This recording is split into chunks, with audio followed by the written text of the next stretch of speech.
जय हिंद बच्चों। सावधानी कोचिंग की तरफ से शुरू की गई ऑडियो आर्टिकल की श्रृंखला का यह पहला ऑडियो है जिसे मैं पवन मिश्रा आप तक लेकर आ रहा हूं।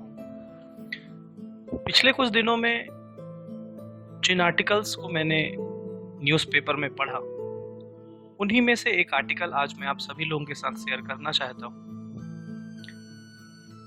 आर्टिकल आज के हमारे समय, हमारी हेल्थ, हमारे हेल्थ सेक्टर, इन सभी से जुड़ा हुआ है। अगर हम इस आर्टिकल को ध्यान से सुनते हैं तो मुझे पूरी उम्मीद है कि हमें ये बात बहुत अच्छे से मालूम चल जाएगी कि आज किसी व्यक्ति के स्वास्थ्य से ज्यादा हालात हेल्थ सेक्टर के ही खराब हैं। आर्टिकल का टाइटल है how to improve the condition of the health sector. कैसे सुधारें स्वास्थ्य क्षेत्र की हालत। आज पूरी दुनिया जिस संकट से गुजर रही है उसमें यह बिल्कुल सही है कि जान से बढ़कर कोई चीज नहीं है और जान के लिए सेहत से जरूरी कुछ भी नहीं है। प्रधानमंत्री का इस लॉकडाउन में एक प्रसिद्ध कथन भी रहा है, जान है तो जहान है। और प्यारे बच्चों, ये कहा भी गया है कि health is the biggest priority. सेहत सबसे बड़ी नेमत है। सेहत को लेकर किसी भी तरह की लापरवाही किसी को भी मृत्यु के करीब ला सकती है। इसी को ध्यान में रखते हुए हमारे संविधान में इसे मूलभूत अधिकार करार दिया गया है, फंडामेंटल राइट डिक्लेयर किया गया है। हेल्थ को लेकर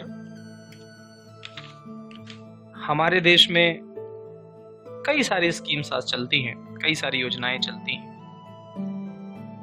लेकिन यह हमारे देश का दुर्भाग्य है कि जो विषय हमारे लिए सबसे महत्वपूर्ण होना चाहिए था वही सर्वाधिक उपेक्षित है। यह उपेक्षा सरकार के स्तर पर तो है ही,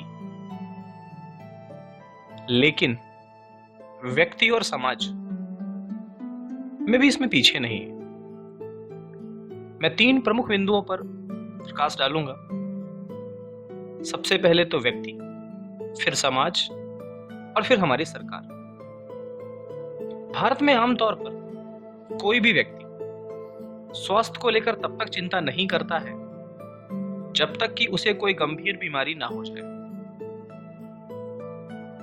यही कारण है कि मामूली बीमारी भी गंभीर रूप का धारण कर लेती है, और जब एक मामूली बीमारी गंभीर रूप धारण कर लेती है तब हमें मालूम चलता है कि उस बीमारी का स्तर क्या है और हमारा जीवन संकट में पड़ जाता है।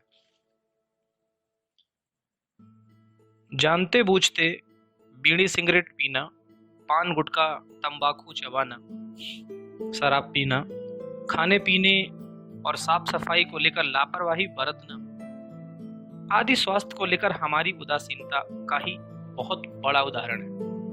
प्यारे बच्चों, आप लोगों ने देखा होगा कि जब हमारे पेरेंट्स या कोई बच्चा जब हॉस्पिटल में भर्ती होता है तो उस समय हमारी भावनाएं, हमारे इमोशंस कई अलग अलग तरह के दावे करते हैं। माँ बाप बच्चों के लिए दावे करते पाए जाते हैं कि अगर डॉक्टर मेरे बच्चे की जान बचा लेगा तो मैं अपनी पूरी प्रॉपर्टी बेचने के लिए तैयार हूं। कई बार बच्चे भी अपने माँ बाप के लिए यही कहते पाए जाते हैं। लेकिन क्या हमने कभी यह सोचा है कि जब उनका बच्चा या उनके पेरेंट्स ऐसी कुछ गलतियां कर रहे थे जिससे उनकी जान जोखिम में पड़ सकती थी, तो क्या उस समय हमने कोई एक्शन लिया? व्यक्ति के स्तर पर हेल्थ को लेकर ये सबसे बड़ी उदासीनता है। समाज की मैं बात करूं तो स्वास्थ्य को लेकर हमारा समाज ना तो चिंतित है और ना ही जागरूक है। यही कारण है कि हमारे देश में प्रदूषण, स्वच्छ पेयजल, खाद्य पदार्थों में मिलावट, चिकित्सा सेवा जैसे स्वास्थ्य एवं जीवन को प्रभावित करने वाले विषय कभी चुनाव के मुद्दे नहीं होते। चुनाव के मुद्दों में ऐसे विषयों को ज्यादा तवज्जो दिया जाता है जिनका ना तो हमारे समाज और ना ही हमारे स्वास्थ्य से कोई लेना देना है। और वैसे भी जिस देश में हर छोटी बड़ी बातों को लेकर आंदोलन होते रहते हैं या फिर धर्म जाति सहित कई छोटे मोटे मुद्दों को लेकर मरने मारने को तैयार हो जाते हैं हम सब, उस देश में बिहार के मुजफ्फरपुर में चमकी बुखार में 200 बच्चों की जान चली जाए, या फिर 2017 में उत्तर प्रदेश के गोरखपुर बीआरबी मेडिकल कॉलेज में ऑक्सीजन की कमी के कारण 60 से अधिक बच्चों की जान चली जाए, इससे हमें कोई फर्क नहीं पड़ता है और ना ही इसके लिए कोई आंदोलन होता है। हाँ, लेकिन किसी धर्म विशेष के देवी देवताओं को और कुछ भी कह दिया जाए तो बड़े स्तर पर आंदोलन होते हैं।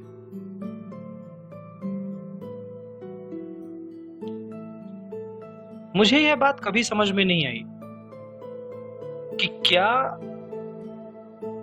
मुजफ्फरपुर में चमकी बुखार से बच्चों का मारा जाना या फिर गोरखपुर में ऑक्सीजन की कमी से कई बच्चों का मर जाना, क्या यह हमें झकझोरती नहीं है चीजें?